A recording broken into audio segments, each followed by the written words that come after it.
After watching the new Ben 10 reboot, I noticed a few things that compel me to believe this show is in fact taking place in an alternate universe. Don't believe me?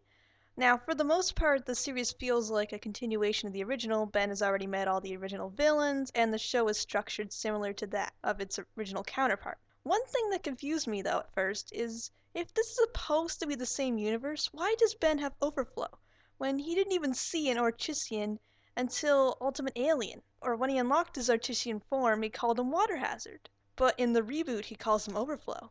Interesting, right? And as I said before, how Ben had already met all the original villains. Well, there was actually one that was overlapped. In the episode Clown College, when we first see Zombozo in this series, Ben doesn't appear to know him, which is kind of weird because when we saw Hex and Freaky Gwen Ben, he'd already knew him, and then also too on Animo Farm, he already knew Dr. Animo.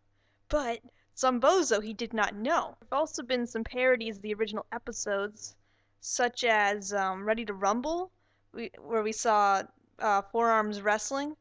They made a remake called Ringleader, and in Riding Out the Storm, it's basically the same thing as Dr. Animo and the Mutant Ray.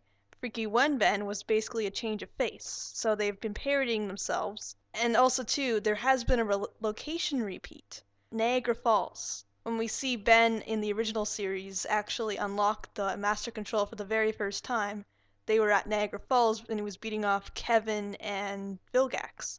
In this series, we see him in Niagara Falls again, but instead he's trying to defeat this lake monster thing in the episode Water Filter. Another thing that's kind of interesting is some slight character tweaking that has been going on in this series.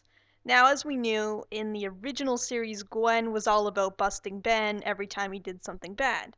In this one, she's a lot more carefree and actually helping him out with stuff, which is both nice and actually kind of weird. Also, too, Grandpa Max is a lot less strict. In the original, he was all about getting Ben to train and all this and trying to keep his identity a secret. In this one, he's a little bit more carefree, which is kind of interesting. And also, too, Ben's identity is not a secret at all. Like, as we know, except for that one episode, Ben hadn't actually shown his identity to anybody, really, except for an Ultimate Alien when it's finally spilled. So this one actually, he just randomly transform in front of people and not even care at all. He wouldn't hide behind trees or anything like he did in the original, which I found kind of interesting.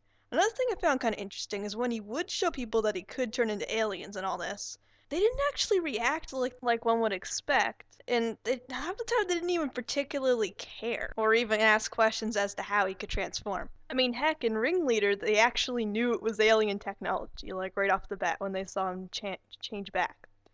And a lot of times in the series, there'd be people always asking him, how do you do it? How do you transform? And he'd tell them, but no, they actually knew it was alien technology. Also, there have been some references to the original series. In Riding Out the Storm, Ben looked like Kevin 11 after he mutated. And in Freaky Gwen Ben held up a Wildmutt mask. So maybe Wildmutt doesn't even exist in this universe. Maybe Gwen doesn't even learn any actual magic. Also, too, she doesn't appear to know karate at all in this series. So what do you think? Is the reboot in fact taking place in a parallel universe, or am I just overthinking this? Comment below.